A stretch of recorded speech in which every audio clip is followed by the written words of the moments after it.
নমস্কার দর্শক বন্ধুরা, রেপ স্পোর্টস বাংলা পর্দায় আপনাদের সকলকে আরেকবার স্বাগত। আমি রাহুল। আর এই মুহূর্তে ব্রাজিল সমর্থকদের জন্য তো অবশ্যই খুশির খবর, কারণ আসন্ন ফিফা ওয়ার্ল্ড কাপের জন্য কার্লো অ্যানচেলোটি তিনি যে 26 মেম্বার যে স্কোয়াড ঘোষণা করেছে, সেই স্কোয়াডে কিন্তু রয়েছে নেইমার। বহুদিন ধরেই কিন্তু একটা জল্পনা চলছিল যে নেইমার আসন্ন ফিফা ওয়ার্ল্ড কাপে কি আমরা নেইমারকে দেখতে পাবো নাকি পাবো না।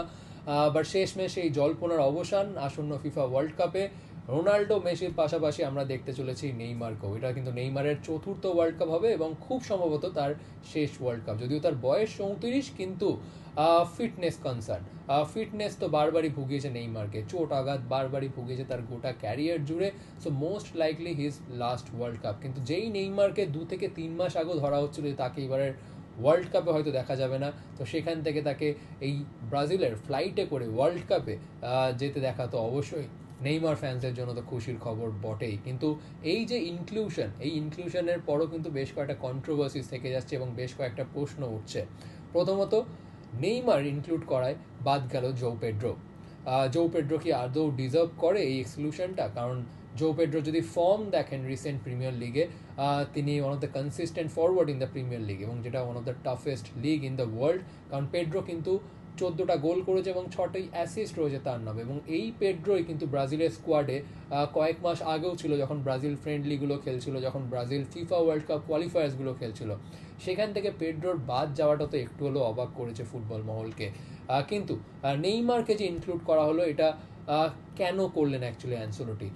সত্যি কি তিনি মনে করেন যে নেইমার আর ট্যাকটিক্যালি ব্রাজিলের টিমের ডাইনামিক্সটা অনেকটা পাল্টে দিতে পারে, নাকি জাস্ট বিকজ নেইমারের মতন একজন স্টার প্লেয়ার, যিনি 3টে বিশ্বকাপ খেলেছে এর আগে, তার যে এক্সপিরিয়েন্স, সেইটা ড্রেসিং রুমে অনেক ভ্যালু অ্যাড করবে?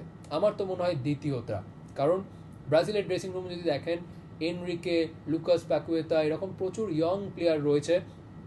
ইভেন নেইমারকে বাদ দিয়ে 2-3 জন বাদে আমরা আর কারোর সেরকম ওয়ার্ল্ড কাপ খেলার এক্সপিরিয়েন্স আমরা দেখছি না। তো সেই ক্ষেত্রে নেইমারের মতন একজন লিডার, যিনি এর আগে ব্রাজিলের নেতৃত্ব দিয়েছেন, প্রচুর ওয়ার্ল্ড কাপ ম্যাচেস খেলেছেন, শুধু খেলেছেন যে তাই নয়, ম্যাচ জিতিয়েছেন, এক কথায় বলতে গেলে মাঠে তিনি ডমিনেট করেছেন। তো সেই নেইমার আমার মনে হয় ব্রাজিল ড্রেসিং রুমে অনেক ভ্যালু অ্যাড করতে পারেন। কারণ to be honest, as of now আমি নেইমারকে ব্রাজিলের প্রথম একাদশে দেখছি না। কারণ নেইমার আর সেই ধরনের প্লেয়ার নয় যিনি 90 মিনিট খেলতে পারবেন মাঠে। ফিটনেস তো তাকে ভুগিয়েছে, সেটা আমি বারবারই বলছি। এবং তিনি স্টার্টিং 11 আমি তাকে দেখছি না। কোথাও গিয়ে আমি নেইমারকে দেখছি সুপার সাব হিসেবে নামতে। ধরুন দ্বিতীয় হাফেও ব্রাজিলের গোলের প্রয়োজন, সেইখানে কোথাও গিয়ে অ্যানসেলোটি নেইমারকে ব্যবহার করবে এই আশায় যে নেইমার তফাৎ গড়ে দিতে পারবে সেই ম্যাচে। কারণ নেইমারের এখন যা ফিটনেস, তিনি 30-40 মিনিট হয়তো সেই ইম্প্যাক্টফুলি মাঠে খেলতে পারবেন, নট ফুল 80 or 90 মিনিটস। কারণ আপনারা যদি দেখেন, আল হিলাল ছেড়ে যাওয়ার পর নেইমার যখন তার ব্রাজিলের বয়হুড ক্লাবে স্যান্টোসে জয়েন করলো, তার অবশ্যই একটা স্বপ্ন ছিল যে তিনি 2026-এর ওয়ার্ল্ড কাপটা খেলবেন, এবং সেই কারণেই তিনি স্যান্টোসে জয়েন করেন। বাট সেখানে গিয়েও ইনজুরি কিন্তু তার পিছু ছাড়েননি। সেখানে গিয়েও আবার তার পরপর ইনজুরিজ হতে থাকে, তিনি রিকভার করে আবার ফেরত আসেন, আবার ইনজুরি হয়, আবার রিসেন্টলি গত বছরের শেষের দিকে তার একটা কিন্তু অস্ত্রোপচারও হয়। এবং তখন ধরে নেওয়াই হচ্ছিল যে ওয়ার্ল্ড কাপের আগে আর রিকভার করবে না নেইমার। কিন্তু নেইমার, আপনারা জানেন তার অদম্য মানসিকতা, কখনোই তিনি হার মানেন না, বারবার তিনি কামব্যাক করে আসেন। এবং এইবারও তিনি সেই একই জিনিসটা করলেন, ঠিক বিশ্বকাপের আগে সঠিক সময়ে তিনি কিন্তু ফেরত এলেন। আর শুধু তাই নয়, আগের থেকে আরও অনেক লিন ফিজিক নিয়ে ফিরলেন নেইমার, আগের থেকে আরও অনেক ইমপ্রুভড ফর্ম নিয়ে ফিরলেন নেইমার।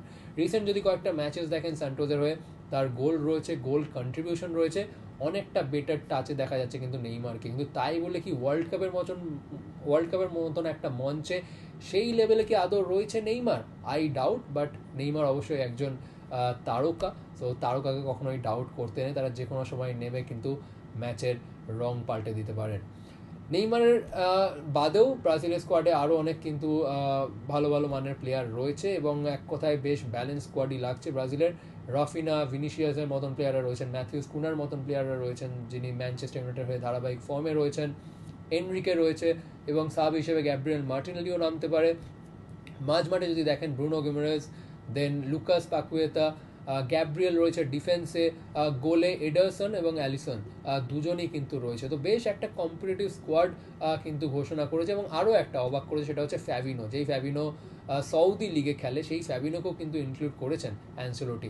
তো বেশ একটা এক্সপিরিয়েন্সড এবং ব্যালেন্স স্কোয়াড বলবো, mixture of experience and youth, বেশ কম্পিটিটিভ ইউনিট। অবশ্যই তাই বলে আমি ব্রাজিলকে টপ 4-এর মধ্যে ধরবো না, বাট ব্রাজিলের যে টিমটা রয়েছে, ইজিলি তারা যদি ঠিকঠাকভাবে খেলতে পারে, ঠিকঠাকভাবে এক্সিকিউট করতে পারে, সেমিফাইনাল অবধি যাওয়ার মতন তো টিম রয়েছে ব্রাজিলের। আনটিল আনলেস অন রোড তাদেরকে কোনো বিগ অপোনেন্টকে ফেস করতে হয়, সেমিফাইনাল অবধি যাওয়ার ক্ষমতা কিন্তু রয়েছে এই ব্রাজিলের। বাট অ্যাগেন এই ব্রাজিলের এই স্কোয়াড ঘোষণায় অবশ্যই হেডলাইন স্টোরি উইল বি নেইমারের কামব্যাক। এটা একটা রিমার্কেবল কামব্যাক। যখন গোটা বিশ্ব ভেবেছিল যে হয়তো আর আসন্ন ফিফা ওয়ার্ল্ড কাপে নেইমারকে আমরা দেখবো না, নেইমার কিন্তু সকলকে ভুল প্রমাণ করে ব্রাজিলের স্কোয়াডে জায়গা করে নিলেন। এবং আরও একটা ইন্টারেস্টিং ফ্যাক্ট, শেষবার ব্রাজিলের এরকম একটা লম্বা ট্রফি ড্রাউট চলছিল ওয়ার্ল্ড কাপে, সেটা হচ্ছে 1950 থেকে 1974 সালে। এবং সেই 74 সালে যে ব্রাজিল আবার ওয়ার্ল্ড কাপ জিতলো, সেই ওয়ার্ল্ড কাপটা হয়েছিল কিন্তু ইউএসের মাটিতে। এবারও কিন্তু ওয়ার্ল্ড কাপটা ইউএসের মাটিতে, এবং লাস্টবার ব্রাজিল ওয়ার্ল্ড কাপ জিতেছিল 2002 সালে। সুতরাং ঠিক 24টা সাল বাদে। সো এবারও কি আরও একবার সেই একই রকম স্ক্রিপ্ট লিখতে পারবে ব্রাজিল এবং নেইমার? যদি লিখতে পারে, এর থেকে আর ভালো ফেয়ারওয়েল হতে পারে না নেইমারের জন্য। আপনার কি মতামত অবশ্যই জানান কমেন্ট সেকশনে, এবং এরকম আরও অনেক ওয়ার্ল্ড কাপ এবং ফুটবল সংক্রান্ত ভিডিওর জন্য চোখ রাখুন রেড স্পোর্টস বাংলা পর্দায়। এখানে শেষ করছে এই ভিডিও, আবার আপনাদের সকলের সাথে দেখা হচ্ছে পরবর্তী ভিডিওতে।